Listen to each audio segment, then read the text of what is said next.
mengeluarkan pernyataan yang mengatakan bahwa dirinya tidak dilarang berbicara dengan pejabat rezim Zionis jika hal tersebut demi kepentingan nasional. Presiden mendatang adalah sosok yang bisa diajak kompromi dalam perkara ini, yang akhirnya bersedia membuka hubungan diplomatik. Times of Israel memberikan Indonesia dengan iming-iming banyak peluang yang bisa dikerjasamakan. Ada melakukan kontak dengan negara kepulauan terbesar di Asia dan berharap dapat menjalin hubungan resmi dengan Indonesia. Semuanya agen Mossad yang diberi kafir sebagai pengusaha, konsultan, dan profesi lainnya. Di tengah persiapan hajatan nasional untuk pemilihan presiden, tiba-tiba Ketua Umum DPP GMNI, Gerakan Mahasiswa Nasional Indonesia, Arjuna Putra Aldino, mempertanyakan komitmen para calon presiden dan wakil presiden atas keberpihakannya terhadap kemerdekaan Palestina dan sikapnya terhadap pendudukan Israel atas Palestina.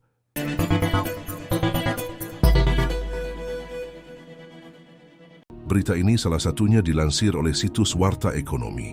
Apalagi saat ini, International Court of Justice atau ICJ telah menetapkan rezim Zionis terbukti melakukan genosida di Palestina. ICJ adalah lembaga pengadilan Perserikatan Bangsa-Bangsa yang berkedudukan di Den Haag, Belanda. Namun, setelah Mahkamah Internasional memutuskan rezim Zionis terbukti sebagai penjahat perang melakukan genosida, Zionis tetap bertekad melanjutkan aksi biadabnya terus membombardir secara membabi buta di Palestina. Sejauh ini, kebiadaban Zionis telah merenggut nyawa 27.000 lebih orang Palestina, di mana 60%-nya adalah wanita dan anak-anak.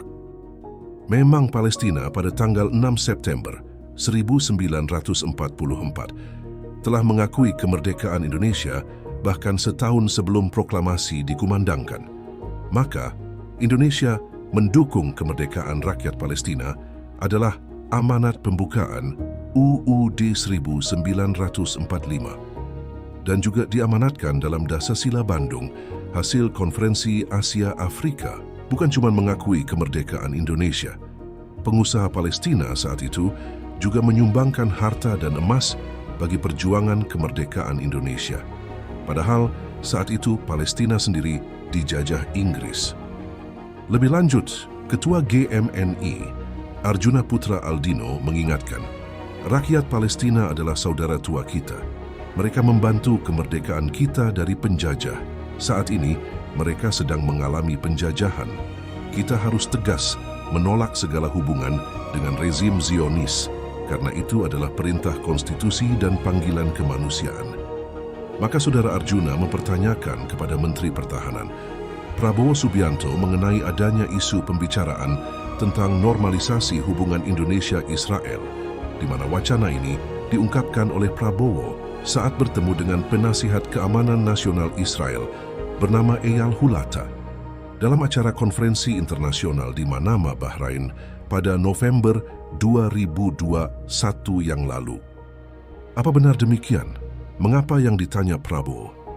Dari penelusuran kami menemukan berita di situs IDN dengan headline media asing sebut Prabowo tokoh penting di balik normalisasi RI Israel. Loh, apa ya? Bukannya Prabowo sebagai Menteri Pertahanan mengirimkan bantuan dokter dan kapal rumah sakit untuk Palestina? Walaupun kapal rumah sakitnya belum sampai karena tertahan izin dari Mesir. Ternyata pertanyaan Ketua GMNI ini setelah membaca berita di situs Jerusalem Post yang memuat berita mengenai pertemuan Prabowo Subianto dengan penasehat militer Israel bernama Eyal Hulata pada konferensi di Manama, Bahrain pada November 2021 yang lalu. Prabowo juga terlihat melakukan pembicaraan dengan kuasa usaha rezim Zionis di Bahrain bernama Itai Tagner pada konferensi yang sama. Setelah foto tersebut dipublikasikan, Prabowo mengeluarkan pernyataan yang mengatakan bahwa dirinya tidak dilarang berbicara dengan pejabat rezim Zionis jika hal tersebut demi kepentingan nasional. Ya, berita itu memang dimuat oleh Jerusalem Post dengan judul How Agriculture Led Indonesia's Defense Minister to Talk Normalization with Israel. Jerusalem Post Mengutip dari S. Samuel Friedman, seorang konsultan pertanian, pengusaha dan penasihat senior mantan Menteri Pertanian Zionis, yaitu Yair Shamir, bahwa selama ini Friedman telah bekerja lama di Pusat Penelitian dan Pengembangan Pertanian di Indonesia dengan mitranya, yaitu Prabowo Subianto. Friedman tidak memerinci lebih detail di mana pusat penelitian pertanian antara Indonesia dengan Israel itu, tapi kok kerjasama pertanian dengan Menteri Pertahanan.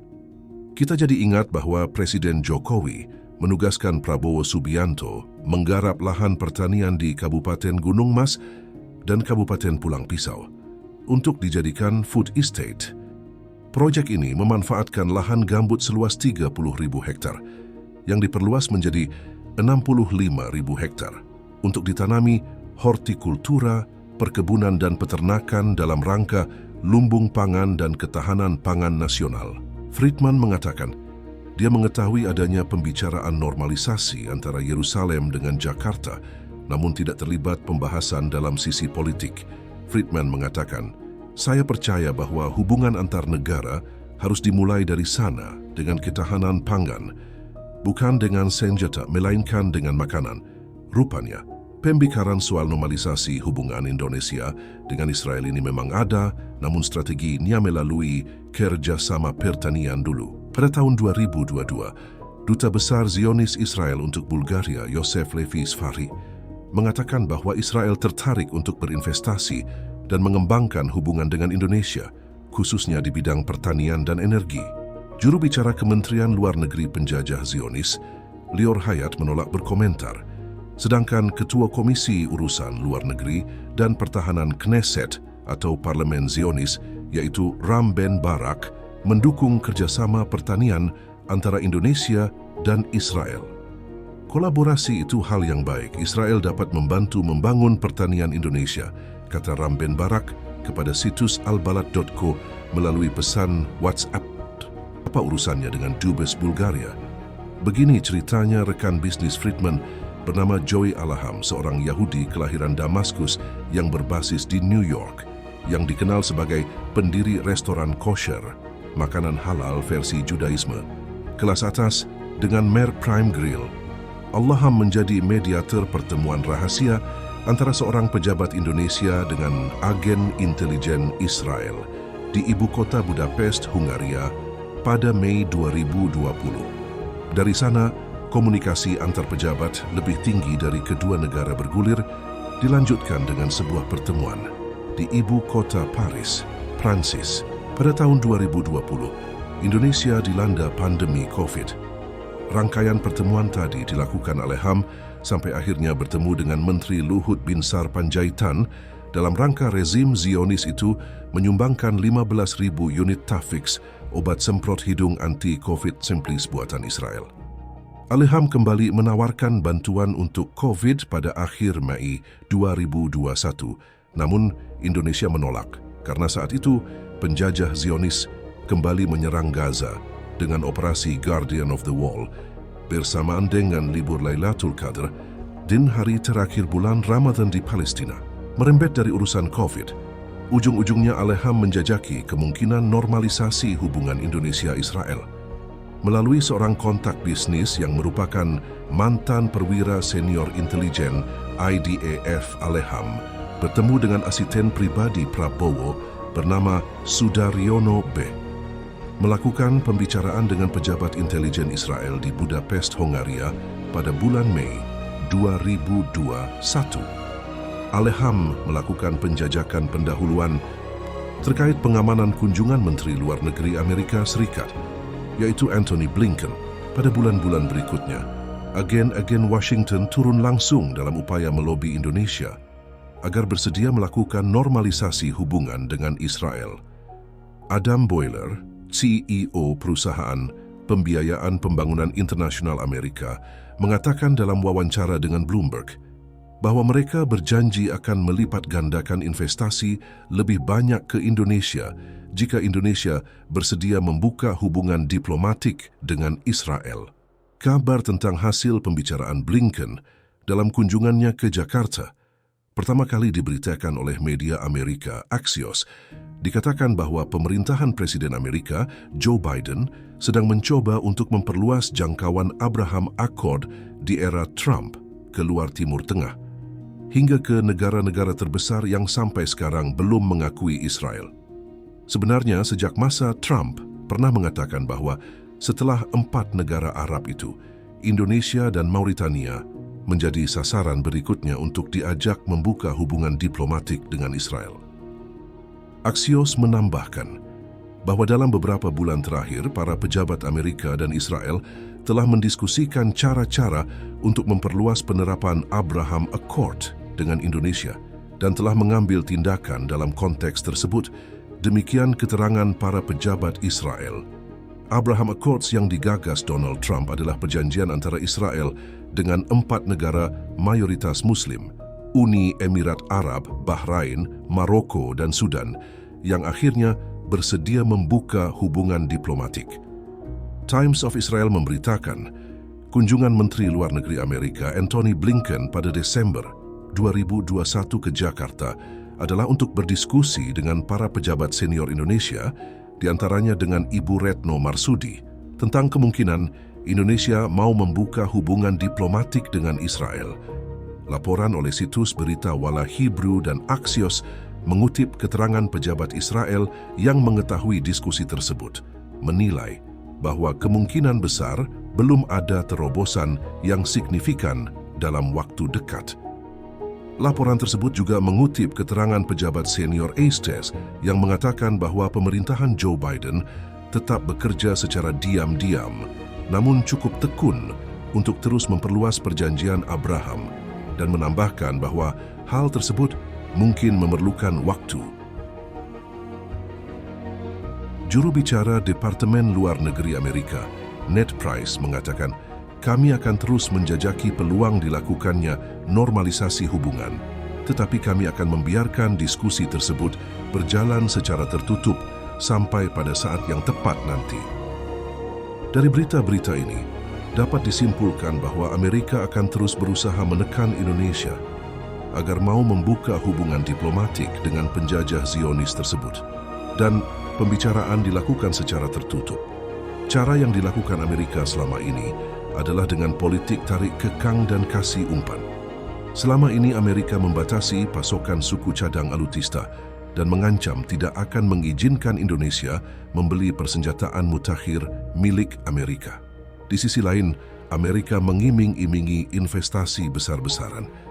Jika Indonesia mau membuka hubungan diplomatik dengan penjajah Zionis, gara-gara beredarnya foto Prabowo berbicara dengan Eyal Hulita dan Etai Takner itu, juru bicara Prabowo Dhanil Anzar Simanjuntak menjelaskan bahwa itu adalah pertemuan sangat singkat yang tidak disengaja. Prabowo dalam konferensi itu menegaskan komitmen Indonesia pada solusi damai. To reiterate, supports a peaceful resolution. Itu pengakuan Palestina hidup berdampingan dengan Zionis. Ini bukan hal baru. Resolusi PBB sejak 1947 sudah memerintahkan pengakuan 2 negara berdampingan. Namun, sejak dahulu penjajah Zionis selalu menolak berdirinya negara Palestina merdeka. Presiden Jokowi juga memberi jaminan kepada Dubes Palestina di Jakarta bahwa Indonesia tidak akan membuka hubungan diplomatik sampai Palestina diakui kemerdekaannya. Namun di sisi lain, Jerusalem Post mengutip keterangan sumber yang mengetahui pembicaraan tersebut mengatakan bahwa Prabowo menyebut bahwa Yerusalem adalah titik tujuan akhir dalam perjalanan membina hubungan yang lebih baik dengan Washington. Entah apa maksud dari pernyataan ini. Sebenarnya sudah sejak dulu Israel melakukan pertemuan rahasia dengan pejabat Indonesia, mengupayakan agar Indonesia membuka hubungan diplomatik dengan Zionis. Dari sejak zaman Presiden Gus Dur, Menteri Luar Negeri Alwi Shihab pada pemerintahan Gus Dur menyebutkan keinginan Indonesia untuk membuka hubungan dengan Israel. Saat itu Gus Dur berargumen, tidak ada alasan Indonesia bermusuhan dengan penjajah Zionis Israel, Sedangkan dengan Rusia dan Tiongkok yang berideologi komunis ateis saja, Indonesia ada hubungan. Kenapa dengan penjajah Zionis tidak bisa? Gus Dur berbicara seperti itu setelah sebelumnya tahun 1994 datang ke Tel Aviv ke Israel diundang oleh Simon Peres. Tapi ini bukan soal ateis atau Zionis. Ini karena yang dijajah itu adalah tempat suci umat Islam, kiblat pertama dan tempat Isra Mikraj. Seandainya Rusia atau Tiongkok menjajah Mekkah, juga Indonesia wajib memusuhi mereka. Masa gitu aja gagal paham? Apa tidak tahu ya kalau Zionis Israel itu satu-satunya rezim kolonialis, rasis, dan rezim apartheid yang tersisa di muka bumi. Bahkan sekarang ini menjadi rezim pelaku genosida. Apa gak tahu ya kalau Gaza itu penjara kamp konsentrasi terbuka terluas di muka bumi. Pada September tahun 2005, masa pemerintahan SBY Menteri Luar Negeri penjajah Zionis, Silvan Shalom melakukan pertemuan rahasia dengan Menteri Luar Negeri Indonesia Hasan Wirajuda pada pertemuan puncak PBB di New York. Namun saat itu, SBY mengesampingkan hubungan formal dengan Zionis dan hanya menjalin komunikasi sebatas membicarakan persoalan Palestina saja. Pada tahun 2006, Zionis mengutus diplomat Arab bernama Ali Yahya yang datang ke Singapura dan menyerukan dibukanya hubungan antara Israel dan Indonesia. Dalam sebuah wawancara dengan The Jakarta Post, dia berkata, "Saya tidak paham kenapa mayoritas umat Islam di Asia bermusuhan dengan kami. Kalau gara-gara masalah Palestina, lalu bagaimana cara mendamaikannya? Kita bisa menjalin hubungan diplomatik dengan Yordania, Mesir, Maroko, tapi kenapa ya dengan negara Muslim di Asia Timur tidak bisa?" Pada tahun 2008, Jakarta Post mempublikasikan surat dari Wakil Menteri Luar Negeri Zionis bernama Majali Wahabi yang mendesak Indonesia untuk berperan dalam mengadvokasi perdamaian di Timur Tengah. Para analis berpendapat bahwa pencetakan surat tersebut adalah sinyal mencairnya hubungan kedua negara. Namun, Perang Gaza kembali meletus pada akhir Desember 2008 dan Indonesia mencap Israel melakukan agresi. Maret 2016, Perdana Menteri penjajah Zionis Benjamin Netanyahu menyerukan normalisasi hubungan dengan Indonesia dengan iming-iming banyak peluang yang bisa dikerjasamakan. Ada 400 perusahaan Zionis yang siap invest di Indonesia. Menteri Luar Negeri saat itu, yaitu Tsipi Hotovely, yang sekarang menjadi duta besar untuk Inggris, mengatakan rezim Zionis terus-menerus melakukan kontak dengan negara kepulauan terbesar di Asia dan berharap dapat menjalin hubungan resmi dengan Indonesia. Ngebet banget kayaknya mereka ya. Sebenarnya tahun 2012, setelah serangkaian pembicaraan selama 5 tahun, Indonesia setuju untuk membuka konsulat, tapi di Ramallah, wilayah tepi barat, sekitar 10 km dari Yerusalem Timur. Rencananya, konsulat di Ramallah dipimpin oleh diplomat setingkat duta besar. Namun rezim Zionis itu menolak Menteri Luar Negeri Indonesia ketika akan berkunjung ke Ramallah. Maka, Indonesia membatalkan rencana ini. Tahun 2018, anggota Dewan Pertimbangan Presiden Jokowi, Yahya Khalil Stakif, yang sekarang menjadi ketua PBNU, mengunjungi Israel untuk bertemu Benjamin Netanyahu dan menjadi pembicara pada forum yang diselenggarakan oleh RJC, yaitu American Jewish Community. Emmanuel Shahaf juga Ketua Teknologi Asia Consulting dan Ketua Kamar Dagang Israel Indonesia, ketika diwawancara oleh Israel Asia Center, mengatakan Indonesia adalah negara Muslim terbesar di dunia dengan mayoritas Muslim moderat. Shahaf berkata jika tidak bisa ada hubungan diplomatik, maka harus dicari cara-cara alternatif untuk mengembangkan hubungan antara kedua negara. Nah, perdagangan adalah salah satu cara yang paling nyaman.